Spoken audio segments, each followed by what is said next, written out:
momento de esta entrevista, me alegro mucho. Bueno, José Antonio, tú eres médico, pediatra, y te has formado en medicina antroposófica. De las cosas de tu currículum que me llaman la atención, porque yo creo que no es muy común, muy habitual escuchar, es que tú te dedicas también a la medicina escolar. Sí, exactamente. ¿Qué es lo que es la medicina escolar? Mira, la verdad es que la medicina escolar es un concepto nuevo que básicamente se maneja dentro de lo que es la medicina antroposófica y la educación Waldorf, que es la educación que propone la antroposofía, desarrollada por Rudolf Steiner. Y es bien interesante porque en el fondo plantea en realidad un cambio de paradigma. Para el siglo XXI no se concibe ya que la educación y la salud, al menos en términos de la infancia, vayan por separado. La salud y la educación tienen que ir juntas, porque en el fondo, en la medida que yo educo, contribuyo a sostener la salud del niño y a promoverla, y en la medida que el médico participe de esto, acompaño el proceso en que el niño se va haciendo un adulto en el fondo. Todo el tema del desarrollo psicomotor, todo el tema del desarrollo emocional, todo el tema del desarrollo intelectual. Y de ahí surge esta figura del médico escolar, y ahí hay que ser bien categórico, no como en el fondo nuestro concepto habitual como del diostor, que llega, ¿no es cierto?, este ser magnánimo, totipotencial a un colegio y le dice al profesor lo que tiene que hacer. No, o sea, de aquí para adelante, siglo XXI, la relación es absolutamente horizontal. Uno es un acompañante más en el proceso de los niños.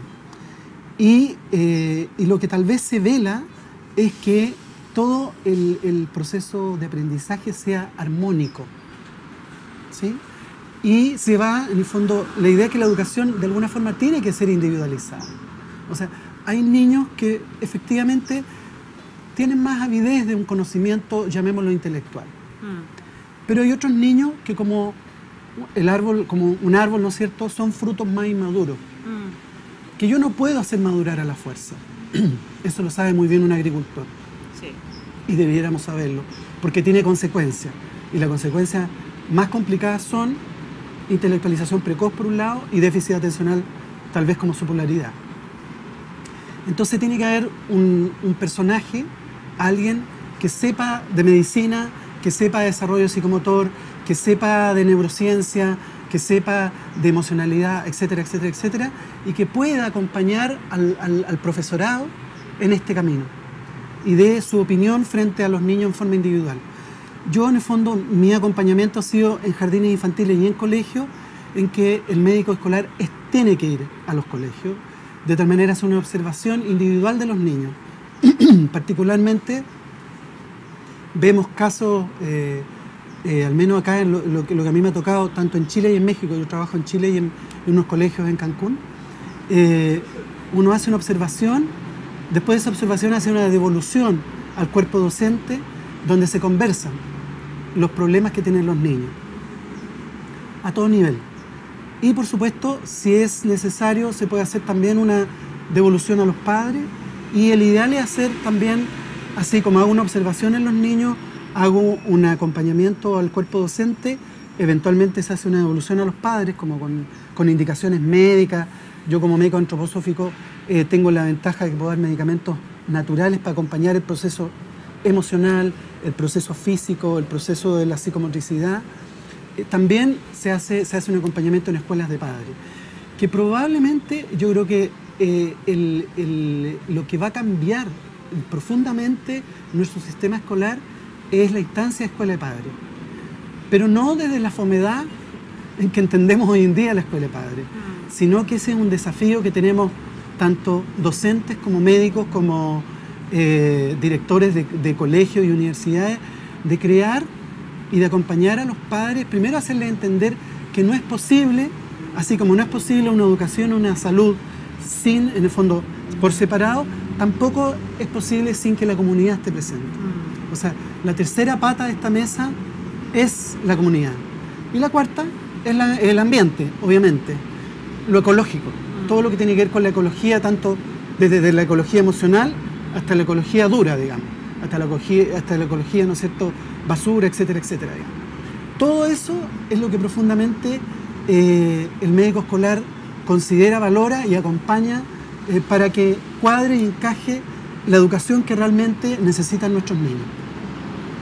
O sea, un trabajo de sostén, de ir, ¿no es cierto?, acompañando de alguna manera y ir creando todas estas instancias que rodean, ¿no es cierto?, al niño. Es como un niño inserto en algo mucho mayor, acompañado por todas partes. Sí. Me parece interesante, muy interesante que puedas acompañar además así a los profesores, porque además de una manera muy preventiva, porque normalmente, ¿no es cierto?, ¿qué es lo que hacen en los colegios? Solamente derivan, ¿no? Sí. Derivan hacia afuera, entonces gracias a este médico al interior de la escuela, en este diálogo continuo y constante, me imagino que se puede prevenir mucho lo que es la medicalización. Absolutamente, absolutamente. De hecho, en el fondo, de alguna forma, cuando uno conversa con el profesor acerca del niño en cuestión, el niño problema, llamémoslo así entre comillas, y en el fondo y el médico puede aportar un poco en base a los antecedentes. Generalmente la observación es en blanco. Yo no sé nada de ese niño y solamente lo observo. Y lo observo en el movimiento, lo observo en el juego, lo observo en su interacción social, en su lenguaje, físicamente. Es un niño gordito, rechonchito, es muy imaginativo, o con la misma condición más dormido, o un niño flacucho, muy agudo, muy inteligente, y eso ya me da pista. Después lo confronto con la situación familiar y lo confronto también con los síntomas que él está manifestando. Y tú te das cuenta que en general los niños solamente los niños problemas, por decirlo así, están manifestando a gritos algo que está ocurriendo en su mundo. Entonces ya el profesor, tú no necesitas decirle, tenle paciencia. El profesor entiende profundamente y le hace sentido que aquí hay un tema que tenemos que abordarlo todo. Sí.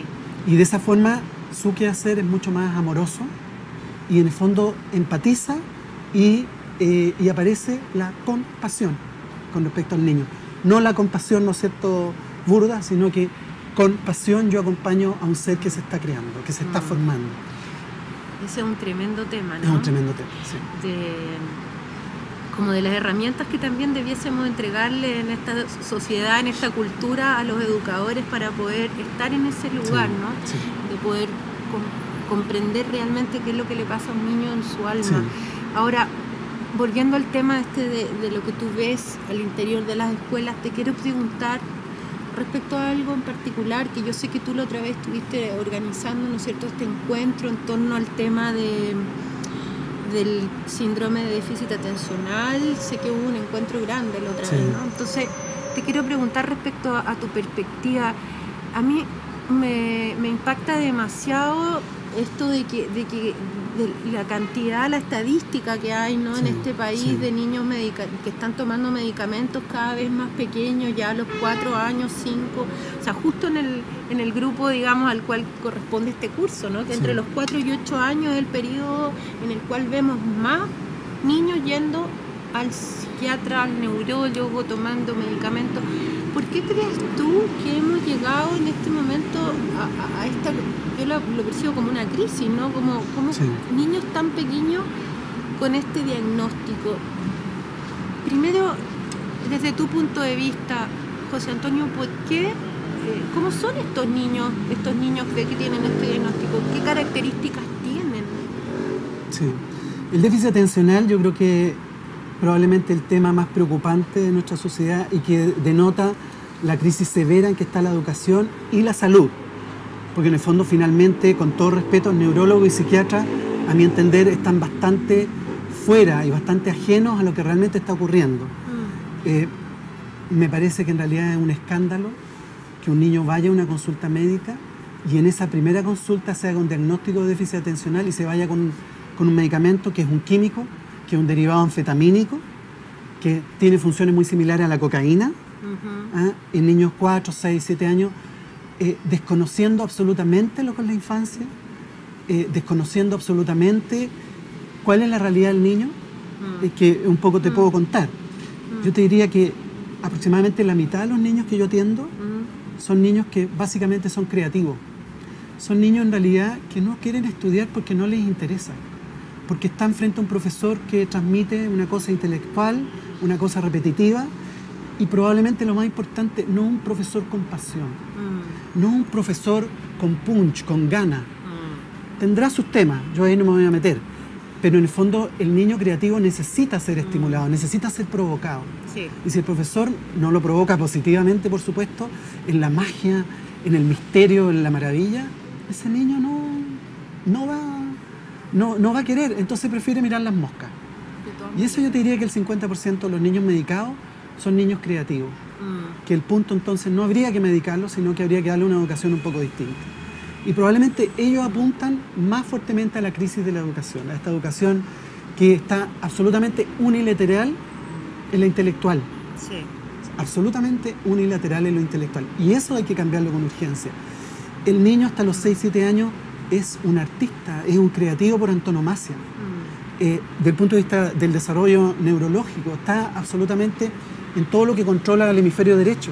Él está en la creatividad, está en la temporalidad, está en el misterio, está en el color, está en la música, está en todo lo que es, en el fondo, no es precisamente analítico. No es aquí y ahora, él está en la fantasía. Y en el fondo la educación hasta los 6-7 años debiera ser en la fantasía y por ningún motivo, jamás, nunca en el apresto. Por ningún motivo. Eso es lesionar absolutamente y no entender la neurofisiología infantil. Después de los 6-7 años, y eso concordando con Piaget, lo que yo digo, si bien lo dice la antroposofía, tiene una base neurocientífica y tiene una base psicológica. Piaget también lo dice, que después de los 5 o 6 años el niño esté preparado para la abstracción. Después de ese periodo, el niño, puedo yo empezar a presto y un trabajo un poco más de abstracción. Sí. Pero bueno, volviendo al tema, hablábamos que el 50% aproximadamente son niños que tienen este componente creativo y que choca la educación, porque es una educación literalmente fome, que no los provoca. Hay un 20 o un 30% de niños que simplemente están con un bloqueo emocional. Y en la consulta yo lo veo y es muy triste porque son niños que fueron al neurólogo, al psiquiatra, les dio Ritalin y yo les pregunto y el abuelo se les murió hace un año. Y el abuelo era una figura significativa y se ponen a llorar él o el papá o la mamá en la consulta. O sea, es un duelo no resuelto. Exacto. Hay un trauma no resuelto. Y como tú y yo, si estoy con un trauma, no me va a interesar a poner atención. O sea, hay una desatención secundaria a un trauma. Que nadie lo tomó en consideración. Que nadie lo tomó en consideración. Nadie lo vio en el momento. Nadie lo vio. No lo vio porque estamos desconectados. Wow. Otro porcentaje importante son niños que inmaduros. Yo te diría un 30% probablemente. Que como decíamos delante, ¿no es cierto? Es una fruta inmadura que yo no la tengo que sacar del árbol inmadura. Yo tengo que dejarla. La educación Waldorf es muy delicada en términos de decir qué niño pasa primero. O sea, qué niño va a pasar a este proceso de abstracción. Y se analiza caso a caso. Y hay niños que a veces pasan a los 6, hay niños que a veces pasan a los 7 y un mínimo porcentaje pasan a los 8, a primero básico, a este proceso ya de abstracción. Porque no están preparados, simplemente por razones, ya sea, hay razones familiares, hay razones del desarrollo neuropsicobiológico del niño, o hay razones más ambientales, y uno tiene que esperar que el fruto madure solito. El médico escolar en ese caso puede hacer ciertas cosas. Damos medicación adecuada, damos una alimentación adecuada y sugerimos ciertas terapias. Probablemente una terapia artística, terapia a través de la hipoterapia, trabajar con los caballos, la terapia ocupacional, que es extraordinaria. En fin, la psicomotricidad. Hay ciertas cosas que uno puede hacer y que realmente ayudan mucho. Y finalmente hay un porcentaje que es menor, que ya se divide en dos, que son los niños que ya con un problema, que podríamos decir un problema del neurodesarrollo, una discalculia, en fin, distintos problemas que tienen que ver con el neurodesarrollo, o ya bien son niños y que se cruzan muchas veces, que son mezclas, niños con problemas de integración sensorial. Perfecto. Yo diría que los más complicados tienen problemas de integración sensorial y aparte de tener déficit atencional, van a tener hiperactividad y van a tener sobre todo impulsividad. Cuando tú ves un niño con impulsividad, lo más probable, en un 90%, que tenga un problema de integración sensorial. Y eso no lo tenemos claro y eso probablemente hay que hincarle el diente y no como se hace llevarlo al tiro a la medicación. Exacto. A la medicación química dura, digamos. Sí, porque al final, ¿qué es lo que se soluciona? Nada. O sea, está absolutamente claro que el Ritalin y todas estas cosas tapan. Tapan, exacto. Tapan temas, no mejoran para nada. O sea, en el fondo, esto de la crisis de la educación, también ahí lo vemos, ¿no? Que esto es la punta del iceberg, porque en el fondo es lo que se muestra, ¿no? Sí. Estos niños están haciendo el síntoma, de alguna manera, de 40 niños adentro de una sala, encerrados en un espacio que no es el apropiado, ¿no es cierto? Que no permite el movimiento, cuando al final estos niños lo único que querrían es estar jugando y moviéndose. Sí, exactamente.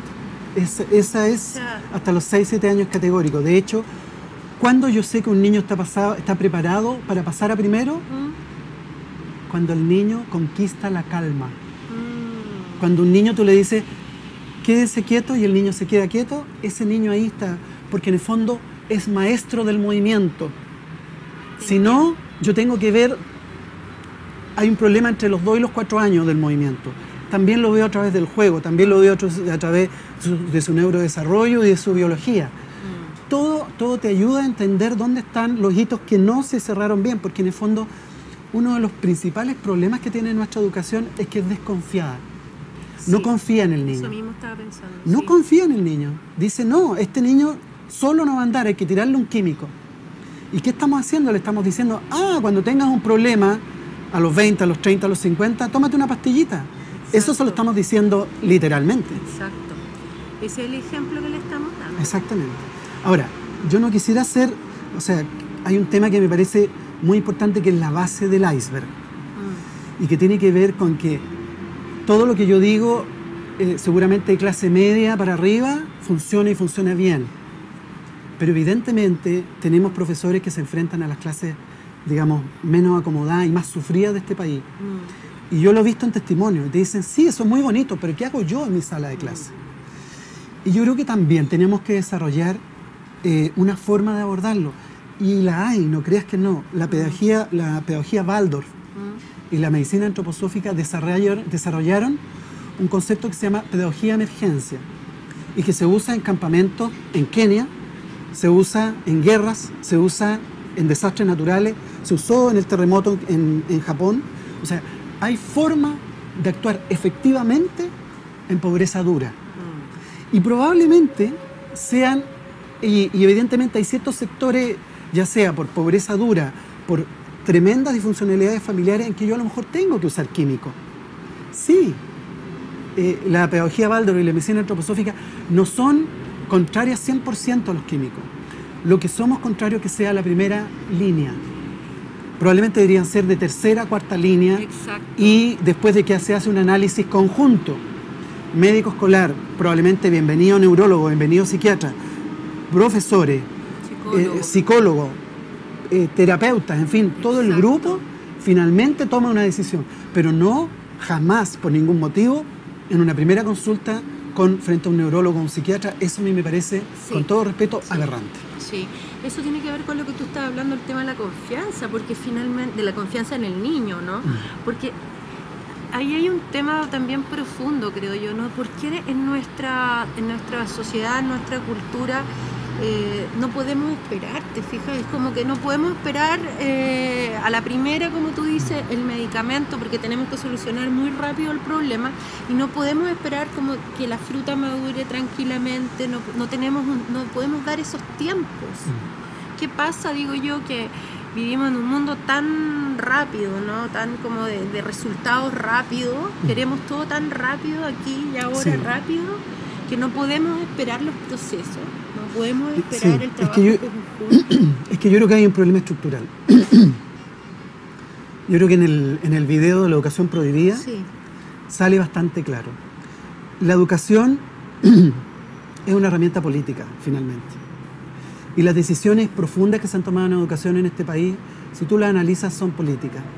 Y en el fondo yo creo que sería bueno que se sincerara. Y se dijera, sí, lo que la educación en este país quiere, construir una mano de obra calificada. Y un pequeño sector de profesionales que dirijan estas manos de obra calificadas. Yo creo que lo primero es sincerarse con eso. Tú y yo podemos estar en total desacuerdo con eso, pero creo que lo que se está haciendo, sí o sí. Y bueno, en base a eso, plantearnos, decir, bueno, ¿estamos de acuerdo con eso? Habrá gente que sí, habrán, ¿no es cierto?, desde partidos políticos a ministerios que estarán de acuerdo, pero hay un buen porcentaje, estoy seguro que la gran porcentaje de los estudiantes, un alto porcentaje de maestros, un alto porcentaje de los que estamos trabajando en educación y en fin, y de la comunidad toda, están totalmente en desacuerdo con eso. Sí. Probablemente hay que hacer en el fondo llegar a un punto de equilibrio, pero si tú analizas, todas las políticas están absolutamente en contra de eso. Digamos, todas las políticas públicas están en contra del desarrollo individual, eso quiero decir, Sí. y absolutamente en pro de esta masa Sí, que vamos sacándola rápido, y por eso la rapidez, que sean profesionales, que no sean probablemente técnicos calificados para la masa productiva. Sí. Porque este es un país en que en el fondo prima el criterio empresarial. Y lo que hablábamos delante nosotros, que tiene que ver con, es imposible pretender que yo vea la educación como una mercancía, como algo en que yo puedo ganar dinero, como en el fondo un objeto, un bien de consumo, sin que se lo transmita al niño que se está educando, que la educación es un bien de consumo y no es un gran valor. Exacto. Entonces ahí hay una esquizofrenia. Sí. Está absolutamente dividido. Entonces yo creo que lo primero es sincerarse. Hay gente que dirá que sí, un buen porcentaje diremos que no. Ahora, hay necesidades país que probablemente lo necesitan, pero hay que llegar a un acuerdo. Eso es lo primero. Y lo segundo yo creo que es el rol del profesor. Yo creo que el siglo XXI exige que el profesor en sí mismo se haga una pregunta. ¿Yo quiero ser un profesor como un profesional cualquiera? ¿O realmente el profesor sabe que impacta profundamente en la vida de un ser humano? Si yo sé que impacto profundamente en la vida de un ser humano, yo entonces me tengo que llamar maestro. Y la educación Waldorf, y particularmente el rol del médico escolar, es, con todo respeto, acompañar ese proceso en que el profesor se transforma en maestro. Y que lo primero es entender que educar es autoeducarme. Y las pruebas son muy claras. Cualquier profesor que nos esté escuchando, cualquier educador que educa, cualquier educador que educa profesores, cualquier persona, cualquier papá, cualquier ciudadano ya adulto, si hace un recuerdo, ¿qué personas realmente influyeron positiva o negativamente en su vida? Siempre hay 2 o 3 maestros que fueron profesores que fueron fundamentales. Sí. Y eso lo sabes tú. Te aseguro que para la elección profesionales hay un profesor que probablemente para ti fue un maestro y que fue un modelo, que puede haber sido en tu infancia que ahora tú admiras. Sí. Como también hay alguien que te cortó los pies o las manos. Eso se da. O sea, y eso lo tenemos todo. Entonces, si hacemos un reconocimiento en nuestra propia biografía, vamos a entender lo fundamental que es eso. Sí. Cuando estabas hablando de esto me acordé de otra cosa. Me acordé pensando en nuestra infancia. Dijiste que nos acordáramos un poco de la infancia. Me acordé de este mismo lugar donde estamos ahora, ¿no? Este parque. Y me vino así como la imagen de cómo era antes cuando éramos chicos, ¿no? Este parque, para los que no lo conocen, ¿no? Este parque tenía, tú me contaste, un laberinto que yo no me acordaba del laberinto, yo me acordaba del caballito, que yo andaba en un caballito. En el fondo lo que me vino como a la memoria fue estas posibilidades que tuvimos cuando pequeños de estar en una ciudad rodeada de autos, edificios, pero a la vez ese respeto que había, ¿no?, al espacio para la infancia, porque finalmente el construir estos espacios públicos en torno al juego, ¿no?, hablan de un país que está pensando en los niños. Sin duda. Entonces, volviendo a esto de la educación y un poco de la situación actual del país, yo pienso que también cómo se refleja eso en los espacios públicos, ¿no? Y que vemos que para el juego, por ejemplo, cuántas plazas hay, cuántos árboles, cuántos juegos de madera, cuántas posibilidades tienen los niños de moverse, de trepar libremente. Claro, quizás acá hay barrios más acomodados donde encontramos unas plazas maravillosas, gigantes, llenas de juegos, pero ¿qué pasa en los lugares donde no los hay? Estaba pensando en las escuelas, porque incluso hay escuelas donde el patio es de cemento. Sí. Yo he visto escuelas que tienen con suerte un árbol. Sí. Y de repente me acordé de eso y pensé en el tema del movimiento libre, ¿no? Que es un tema que también nos convoca en este curso, el tema de la psicomotricidad y el movimiento libre. Y te quería preguntar respecto a tu experiencia como pediatra, así como tú ves esto de la falta de movimiento en los niños, porque estábamos hablando por un lado de la hipermotricidad, ¿no? Que vendría a ser la impulsividad, el síndrome de déficit atencional, que muchas veces cursa con hiperactividad, pero mi pregunta es, ¿cómo ves tú esto de los niños, la imposibilidad que tienen de moverse? O sea, ¿cómo les afecta a nivel psíquico, a nivel corporal? Yo te diría que es evidente y es bastante grave. No quisiera entrar ahora en las pantallas porque eso es, desde mi perspectiva, es urgente y es mucho más complejo y es muy grave. Pero uno lo ve, o sea, cómo los niños están lentamente desconectándose del medio ambiente. Efectivamente, Providencia tenía tiene todavía, pero en el fondo hace 30 años atrás era un tremendo parque increíble que iba, ¿no es cierto?, de la estación Mapocho hasta un poco más arriba, hasta las Torres de Tajamar por lo menos. Y era muy fácil que los niños vinieran a los parques y tuvieran una vinculación con los árboles, con el pasto. Bueno, afortunadamente hoy en día, desde el punto de vista de la neurociencia, está absolutamente demostrado, ¿no es cierto?, que todo lo que tiene que ver con la sensorialidad, con los 5 sentidos que se manejan, ¿no es cierto? La antroposofía maneja 12, pero bueno, con los 5 sentidos, básicamente el movimiento y el juego, esos 3 ámbitos son fundamentales en los primeros 7 años de vida. Eso es lo que el niño debe hacer, porque está en un tono, en el neurodesarrollo, solo para eso. Si tú le metes intelectualidad, perturbas absolutamente y le demandas acciones que él no debería hacer.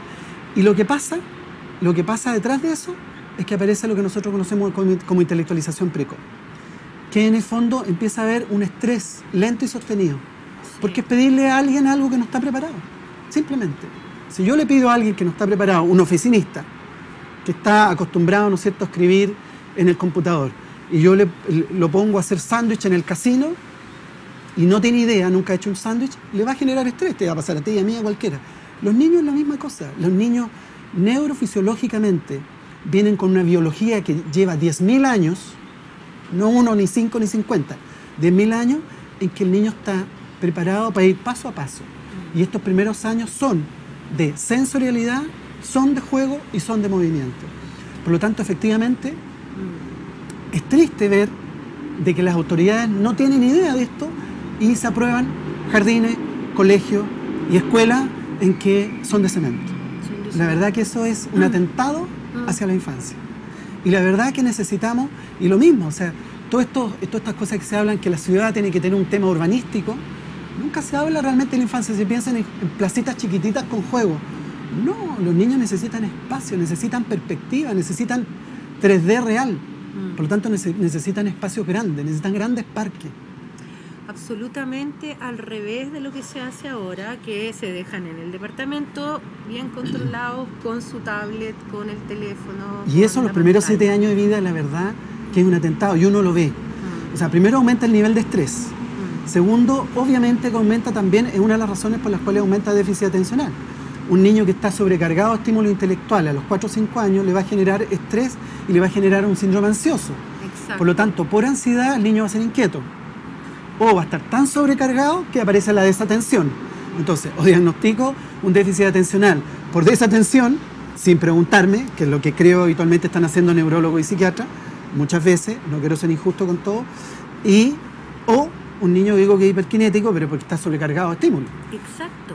Y eso en el fondo es un contrasentido máximo, cuando en realidad el niño necesita, desde la neurobiología, necesita moverse, necesita sentir, necesita explorar y experimentar.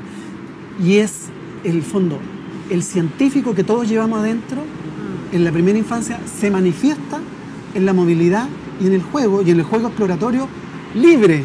Exacto. No obligado, no conducido. Bien, niños, ahora vamos a mirar los pajaritos. Tenemos 10 minutos para mirar los pajaritos. Fatal. No. Eso hay que dejárselo a él. Es un alma. que no conocemos, no sabemos quién va a ser a futuro. José Antonio, el desafío es enorme, ¿no? Es enorme, sí. Es enorme. Bueno, yo te quiero agradecer porque son muchos los puntos que hemos tocado en este momento, ¿no? Y creo que nos ayudan a iluminar algunos aspectos que creo que debiésemos profundizar, ¿no? Y trabajar como sociedad, ¿no? Así que esto de la educación, la medicina, me parece interesantísimo. Te agradezco mucho por este momento que hemos podido compartir y conversar de estos temas. Así que, bueno, hasta la próxima. Muchas gracias, quiero agradecerte esta oportunidad y bueno, sí, yo creo que hay temas que son urgentes de abordar, que creo que tu universidad lo está haciendo y que también nos toca también a los médicos, no tan solo los médicos antroposóficos, obviamente todos los terapeutas y médicos que trabajan en el tema, creo yo que tenemos que hacer un cambio de mirada urgente en pos simplemente de empezar a ver a ese legítimo otro que es el niño, la niña. Muchas gracias. Gracias a ti.